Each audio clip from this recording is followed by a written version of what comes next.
What's up, ladies and gentlemen? Welcome to the first episode of Friday Frights. Now, this is a series I hope I can continue for pretty long, because usually whenever I try to start a series, it only lasts like 2 episodes. But in these series, I'll just react to scary videos that I find on the internet. So get comfortable, get a snack, whatever you want to do, and let's watch this video. You're about to see peak greatness. I got my very own Mountain Dew Baja Blast blanket with sleeves. I know, it's amazing. It's one of the greatest inventions, oh, it's falling off, ever made in American history. Look, bro, literally, Mountain Dew Baja Blast with sleeves, bro. Y'all see this? This is perfect. I'm about to get so cozy right now, y'all don't even understand. Alright, ladies and gentlemen, so we're going to be reacting to 3 true horror stories animated by Wansi, I don't know how to pronounce that, I'm so sorry, Entertainment. So, let's hop right into it, bro. I'm a young teenage girl, and this happened recently. I can still remember the image in my head, playing over and over again. I live in an apartment complex on the 3rd floor. I don't usually get visitors, and when I do, it's just my aunties and cousins coming over. On this particular day, I was lying on my bed, watching YouTube as usual.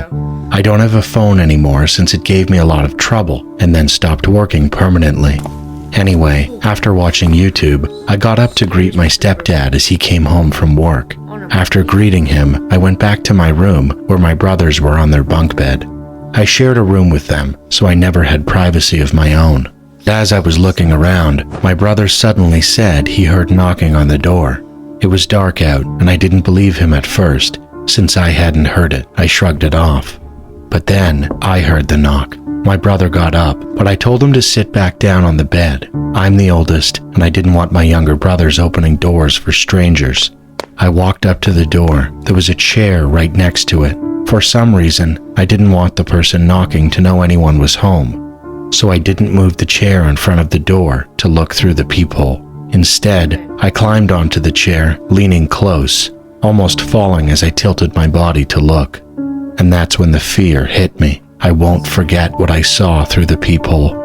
It was a masked man wearing a... Oh, heck no. This is that Spirit Halloween mask, bro. We got this on like eBay for like $12. That a gun?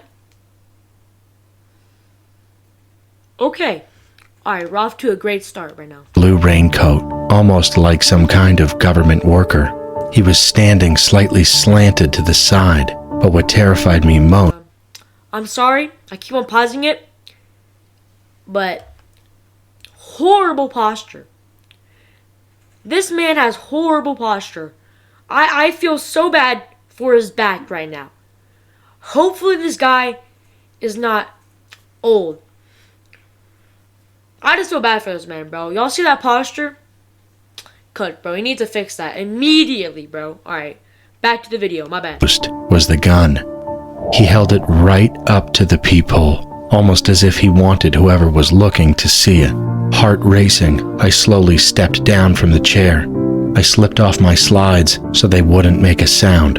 I turned to my brothers and gestured with my hand, shaping a gun, warning them to be silent. I quickly shut off all the lights and ran into my stepdad's room to tell him what I had just seen. What made it worse was that right before the man came, the electricity went out, and the internet too. That made it feel even scarier. My brothers ended up coming into my stepdad's room. Why is there subtitles? My bad, everybody. I didn't even see those. I'm so sorry. It was completely covering the video. I'm so sorry, guys. That's my bad. Alright. Let's get back into it. As well. We used the flashlight on his phone since the ceiling light in his room didn't work. The knocking continued. My stepdad wanted to check the peephole himself, but I wouldn't let him. I was too scared that even the slightest sound would give us away.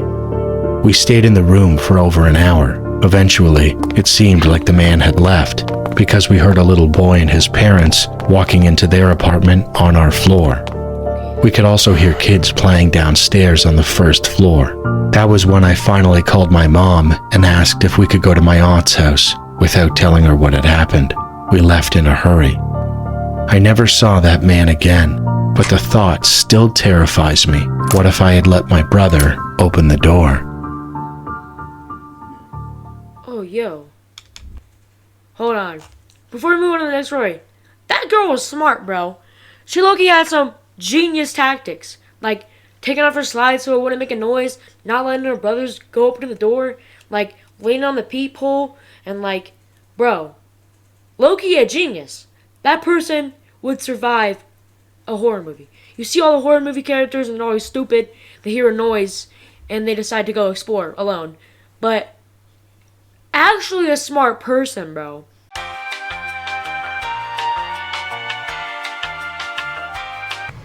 My name is Dhruv Prajapati, and I am from India. I'll tell you about an experience I had on Dumas Beach that still chills me to the bone. Dumas Beach in Surat has always been a place wrapped in mystery and dark rumors. People say it's haunted, and over the years, countless stories. Hold on. Pause real quick. What did the girl in the yellow shirt say to the girl in the purple shirt, bro? Nothing is that scary. There's nothing you can say that made you go like that. What did she tell her? We need to know this, bro. What kind of information caused that reaction? I've never seen someone go like this, reacting to like a scary story. That's crazy, bro. Maybe she's just really scared. Stories have circulated about strange sounds, vanishing shadows, and eerie figures that wander the sands at night. As curious as I am, I never really believed in any of it until one night changed everything. It was a rare weekend night, and some friends and I decided to hang out on Dumas Beach after sunset. We'd heard the rumors, the tales of restless spirits, unexplained disappearances, and how people seemed to disappear into the mist along the shore. But we just laughed it off, convinced it was nothing but local folklore meant to keep people away after dark. As we walked along the beach, the only sound... What I was going to say, I'm so sorry for pausing again. I was about to say what happened to their eyes, but I think their eyes were closed because they're laughing. What menu did I pull up? Okay, I did not mean to do that. My bad, everybody. Alright, let's get into it. Were the waves crashing and our voices echoing strangely in the emptiness. Then, without warning, an icy gust of wind swept across the beach. It cut right through us, and we all felt the sudden chill. One of my friends even joked, "Maybe it's one of the ghosts." But the laughter faded when we heard it, a whisper, faint and breathless, like someone was speaking just behind us. We stopped, our senses on high alert, and looked around. There was no one. The beach was empty. I brushed it off, figuring it was just the wind, but something felt wrong. I remember hearing that the beach was once a Hindu burial ground, and that maybe, just maybe, the souls of those buried here hadn't yet found peace. As we walked further, my flashlight started flickering, and a thick, eerie mist began to roll in. Of course, that's how every horror movie starts. The light starts like flickering, scary whisper, and they're like, "The wind!" Oh, bro, not the wind. All right, whatever. I'm so sorry I keep on pausing it. It was denser than anything I'd ever seen. Just then, one of my friends gasped and pointed at the ground. There, right in front of us, were footprints, appearing in the sand as though someone invisible was walking straight toward us. Our nerves got the better of us, and one of my friends whispered, "Let's get out of here." I didn't need to be told twice.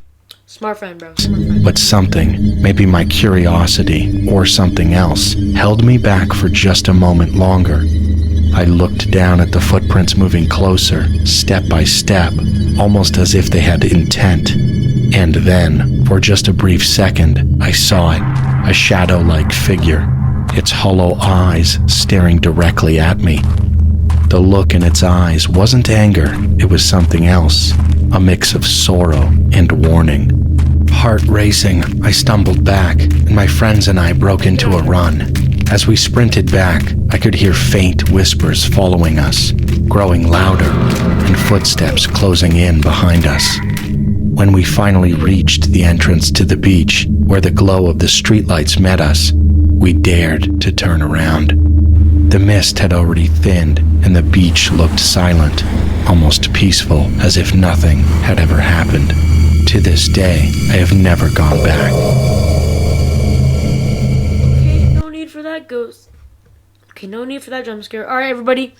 That was 3 creepy true horror stories animated. Now, if you guys like that one, and hopefully I can continue this series. Yeah, that was episode 1 of Friday Frights. So, hopefully, next Friday, new episode. I know I haven't really posted that much. I have 2 banger videos cooking up right now. It's taking me a long time to edit them, just because I've been kind of busy and I kind of been a little lazy. So, yeah, I'll see you guys in the next one. Peace out.